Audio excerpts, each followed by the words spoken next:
Welcome to Wine Vault TV, New Zealand's most passionate internet wine program, and today I'm very honoured to have Josh and Allan from Allan Scott Wines, and also Moa Beer, and also, is it Wecker? Oh, Wecker, yeah, Moa and Wecker. Moa and Wecker. It's a Marlborough company. Wecker's like this little sister of Moa. Right, okay. Who have got I've got to say, a prestigious name within the Marlborough region, and I've got to know them through probably an ironic kind of connection that an American, whose book I'm reading currently, Eric Arnold, and this is for you, Eric, introduced me to Allan Scott Wines. Even though I knew kind of about them, I didn't know a lot about you until kind of like starting the early chapters of the book where I am now, and obviously just the conversation. Yeah, the clean chapters. And so, do you just want to say what Allan Scott kind of stands for, what you do, about the kind of 2010 vintage, what to expect? Yep. Go on. Okay. I've been in the wine industry for nearly 40 years, which is a bit scary. So in various forms up until 1990, when I was able to set up Allan Scott Wines as our own entity.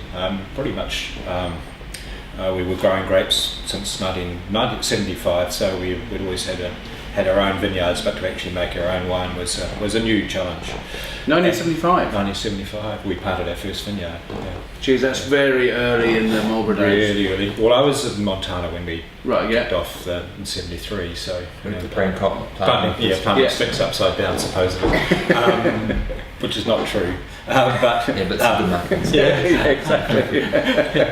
And so it was fun. I sort of went through the cycle, and we...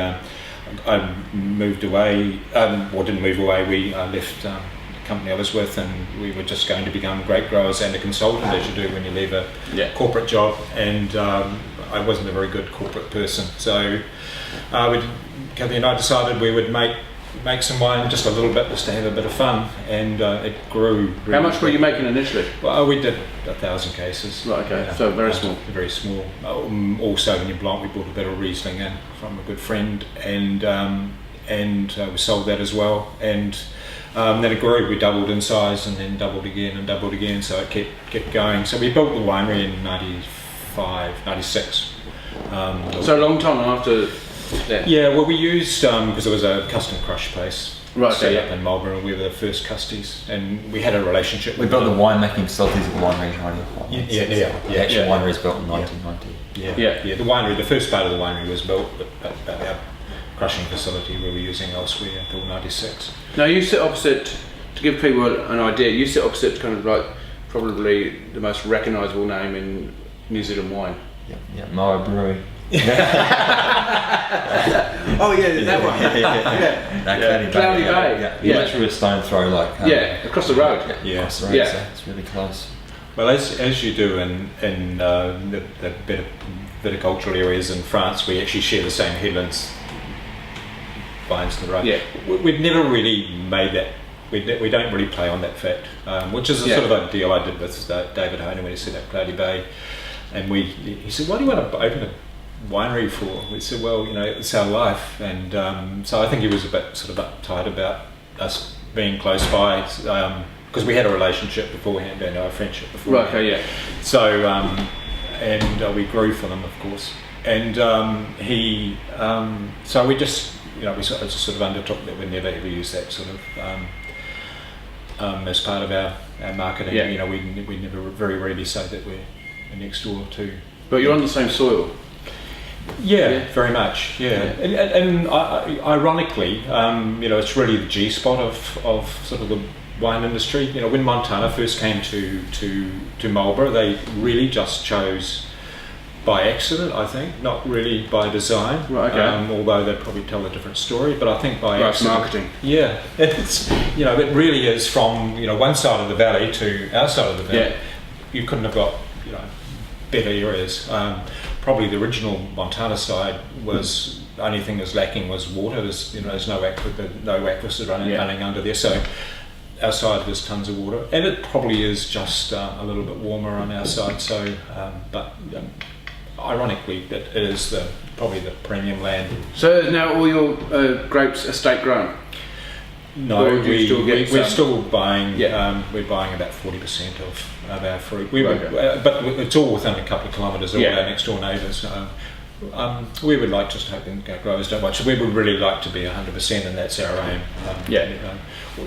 We're sort of going through a transitional thing that the younger generation are taking the business over, and The whole of Marlborough's going through a transition. Isn't it out with the old in with the new, and the Josh? There isn't too many true family owned and operated places, but it is true. There's that second generation of winemakers coming through, the ones who've been through Charles Sturt or winemaking in Lincoln or overseas and coming through, but really there's only a handful of the actual true second generation coming. Like when I worked in France for 2 years or 2 harvests, and there was father, son, and then the great grandfather. Well, we don't really have that in Marlborough, and there's only a few wineries that we can actually carry on that tradition.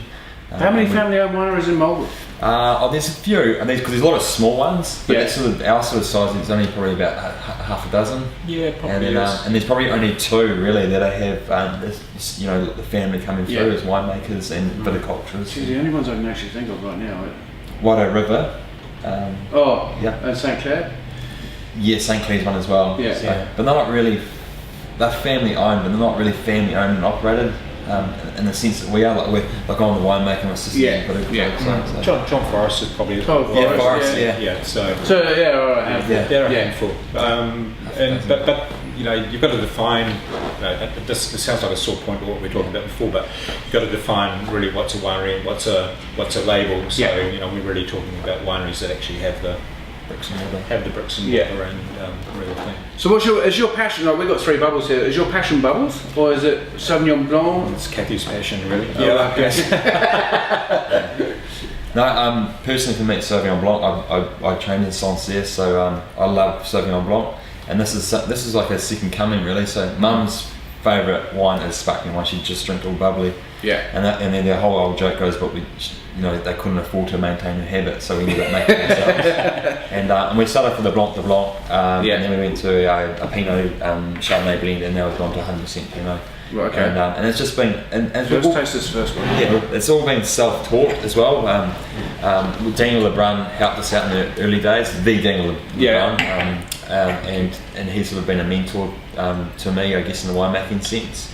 And now we do 100% oil production ourselves, and we have a full-time sparkling winemaker because it is a very specialised product. It's not something you can specialise in everything. You really have to have a specialist in sparkling because it reacts so differently, and how you have to prepare the wine and how you age it and mature it, and even the whole the bottle fermentation is quite specialised.